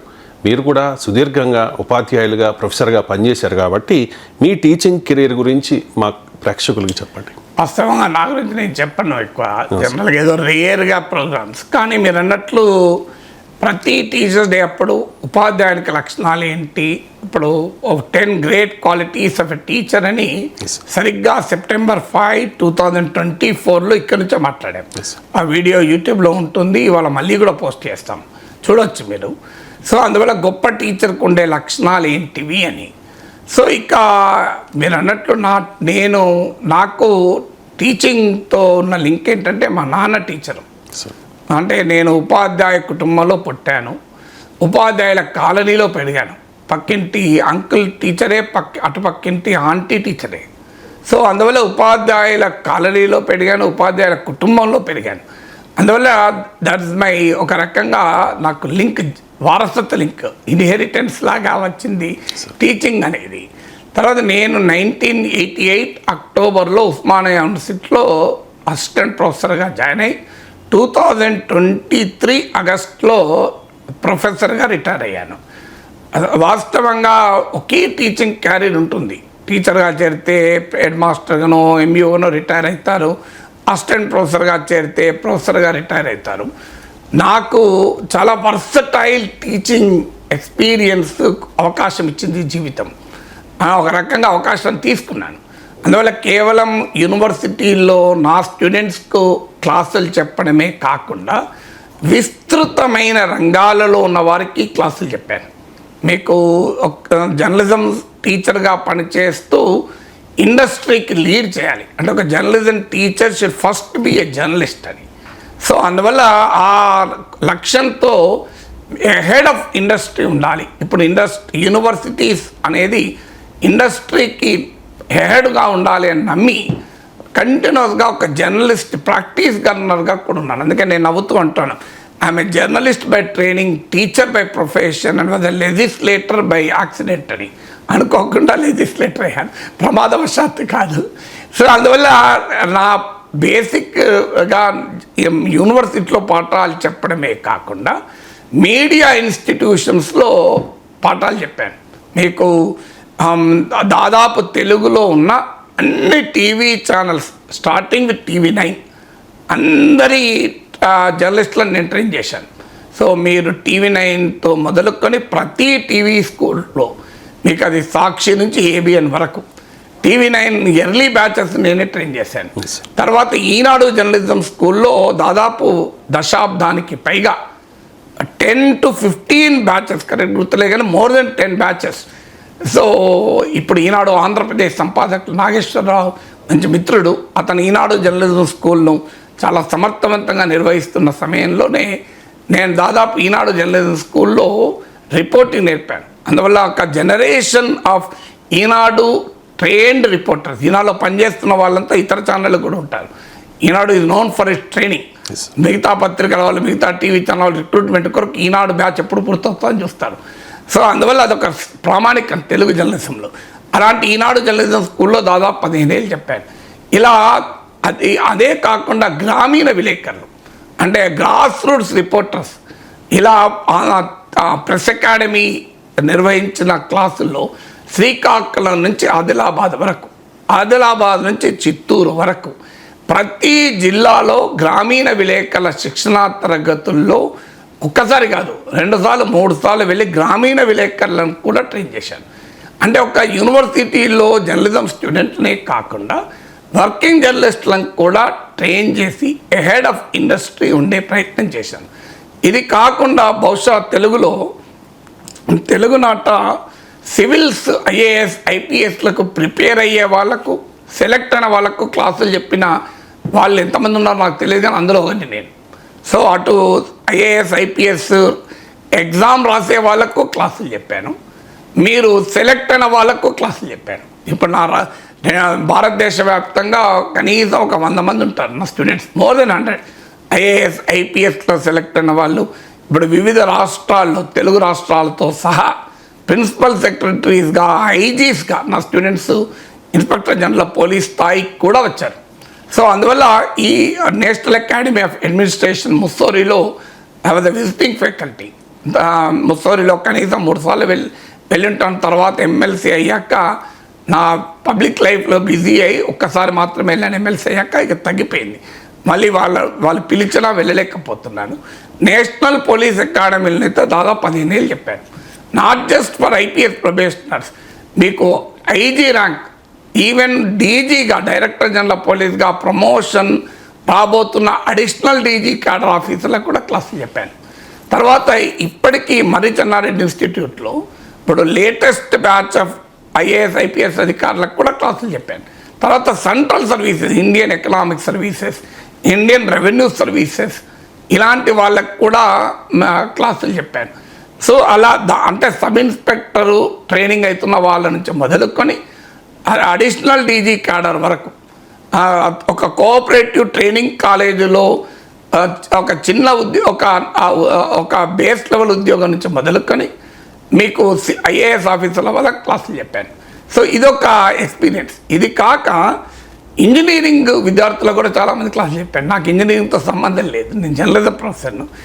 Birla institute of technology and sciences BITS హైదరాబాద్లో నేను ఎమ్మెల్సీగా ఉన్న టైంలో యూనివర్సిటీలో లీన్ పైన ఉన్నాను. అక్కడ 2 చోట్ల ఉద్యోగం 2 చోట్ల చేయలేం కనుక. సో ఆ పీరియడ్లో 4 years I was a visiting professor in department of economics. నేను ఎకనామిక్స్లో ఫార్మల్ స్టూడెంట్ కాదు, నేను ఎప్పుడు ఎకనామిక్స్ చదవలేదు. అంటే ఫార్మల్గా intermediate with mathematics physics chemistry, BSc with mathematics physics electronics, జర్నలిజంలో పోస్ట్ గ్రాడ్యుయేషన్, పొలిటికల్ సైన్స్లో డాక్టరేట్. కానీ బిట్స్ హైదరాబాద్ వాళ్ళు నాకు అవకాశాన్ని ఇచ్చి, పిఎస్ రావు గారు డైరెక్టర్గా ఉన్నారు, ఆయన పర్టికులర్గా పిలిచి సార్ మీరు మా దగ్గర క్లాసులు చెప్పాలి అని. అందువల్ల అక్కడ ఎకనామిక్స్లో issues in Indian economy, contemporary India అనే నాన్ ఇంజనీరింగ్ ఎలెక్టివ్స్ను దాదాపు 4 ఏళ్ళు, అంటే నేను మళ్ళీ యూనివర్సిటీలో ఎమ్మెల్సీ టర్మ్ అయిపోయి చేరేంత వరకు చెప్పాను. యూనివర్సిటీలో చేరాక సాధ్యం కాదు కనుక చెప్పలేదు. అలాగే ఎస్ఆర్ఎం యూనివర్సిటీ, అది కూడా ఇంజనీరింగ్ కాలేజ్. ఎస్ఆర్ఎం యూనివర్సిటీలో I was a distinguished professor of politics and economics. So అందులో కొన్ని బ్యాచెస్కు నేను కొన్ని కోర్సెస్ చెప్పాను as a distinguished professor of politics and ఎకనామిక్స్గా. అంటే ఇలా ఇంజనీరింగ్ స్టూడెంట్. ఇది కాక దాదాపు ఒక 50కి పైగా ఇంజనీరింగ్ కాలేజీలో వెళ్ళి క్లాసులు చెప్పుంటాను. లేటెస్ట్గా అనురాగ్ యూనివర్సిటీలో కూడా వెళ్ళి క్లాస్ చెప్పాను. సో ఇలా ఇంజనీరింగ్ స్టూడెంట్స్కు చెప్పడమే కాదు, ఇక్ఫాయ్ లాంటి ప్రైవేట్ యూనివర్సిటీస్, అనురాగ్ యూనివర్సిటీ లాంటి ప్రైవేట్ యూనివర్సిటీ నుంచి మొదలుకొని అన్ని యూనివర్సిటీస్లో ఇక్ఫాయ్ బిజినెస్ స్కూల్లో కూడా క్లాసులు చెప్పాను. ఈవెన్ ఇన్స్టిట్యూట్ ఆఫ్ పబ్లిక్ ఎంటర్ప్రైజెస్లో ఎంబీఏ విద్యార్థులకు క్లాసులు చెప్పాను, business management. NALSAR university national law school, అది నల్సరీ యూనివర్సిటీలో media laws, law of defamation, law of sedition, ఇలాంటి నల్సరీ యూనివర్సిటీలో కూడా క్లాసులు చెప్పాను. అంటే ఇంత వైవిధ్యభరితమైన ఉపాధ్యాయ జీవితం నాకు లభించింది కనుక నిజంగా సంతృప్తి ఉంది. ఒకసారి మీరు వెనక్కు తిరిగి చూస్తే నా దాదాపు 40 years of more than 35 years of ఒక టీచింగ్ కెరీర్ వెనక్కి తిరిగి చూస్తే ఒక సెన్స్ ఆఫ్ సాటిస్ఫాక్షన్. చాలా అతి కొద్ది మందికి మాత్రమే ఇంత వైవిధ్యభరితమైన క్లాసులు చెప్పే అవకాశం ఉంటుంది. మీకు ఇంకో ఇంట్రెస్టింగ్ చెప్తాను. NIRD and Andhra Pradesh academy of rural డెవలప్మెంట్లో పంచాయత్ సర్పంచుల నుంచి మొదలుకొని రూరల్ డెవలప్మెంట్ అధికారుల వరకు గ్రామీణ అభివృద్ధిలో కూడా క్లాసులు చెప్పాను.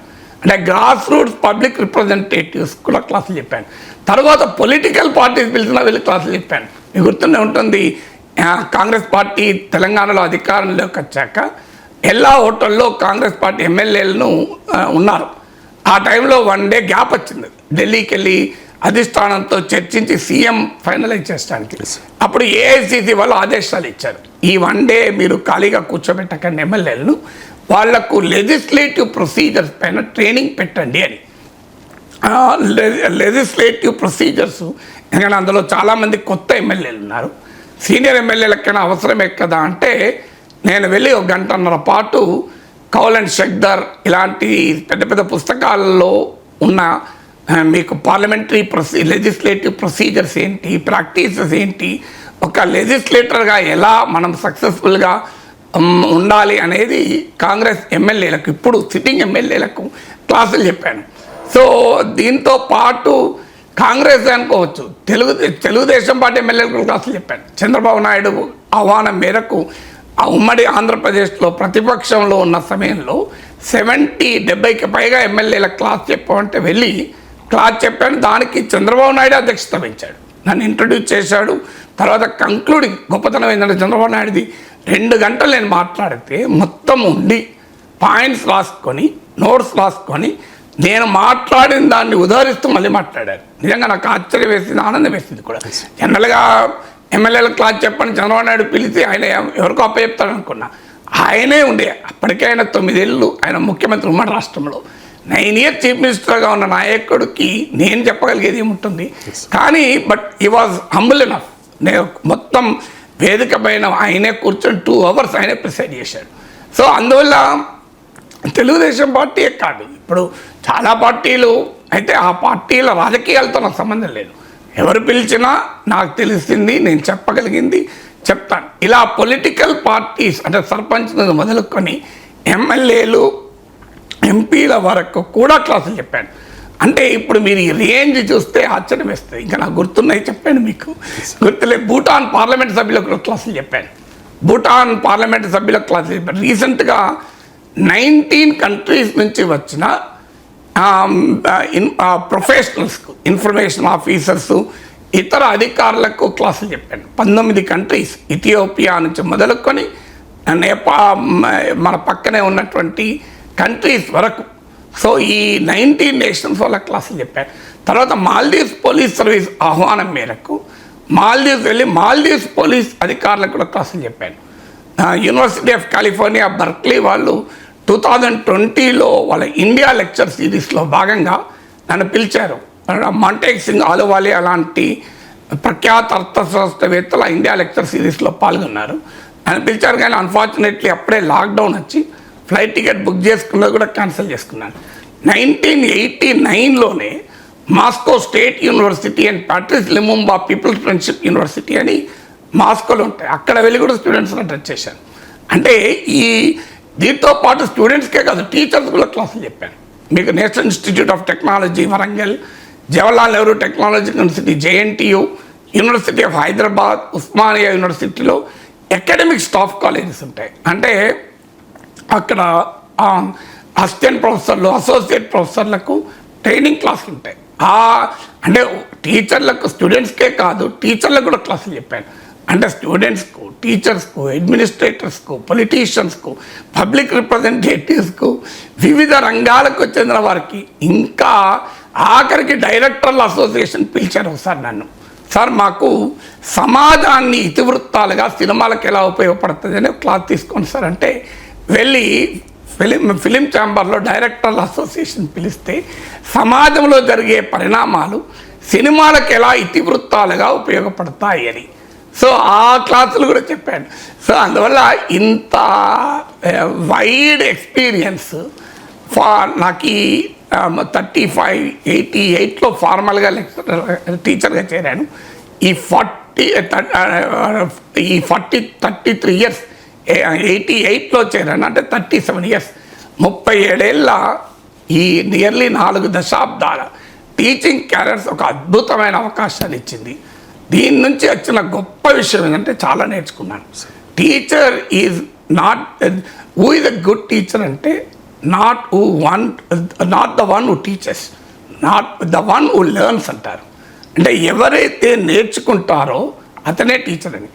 ఇంత వైవిధ్యభరితమైన ఉపాధ్యాయ జీవితం అద్భుతమైన నేర్చుకునే అవకాశాన్ని ఇచ్చింది. ఇందులో ప్రతి ఒక్కరి నుంచి నేర్చుకున్నాను.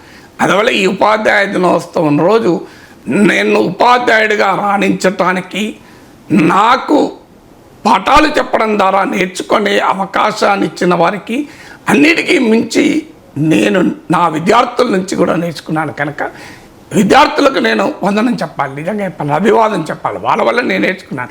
ఇంతమంది క్లాసులు చెప్పినప్పుడు ఎన్ని రకాలుగా నేర్చుకుంటాం, మామూలు విషయం కాదు కదా. So it was a wonderful career fortunately. So I don't believe in luck, but it is essentially based on hard work. ఆ జిజ్ఞాస ఉపాధ్యాయుడు నిత్య విద్యార్థిగా ఉండాలని నమ్ముతాను నేను. Real great sir, thank you so much sir.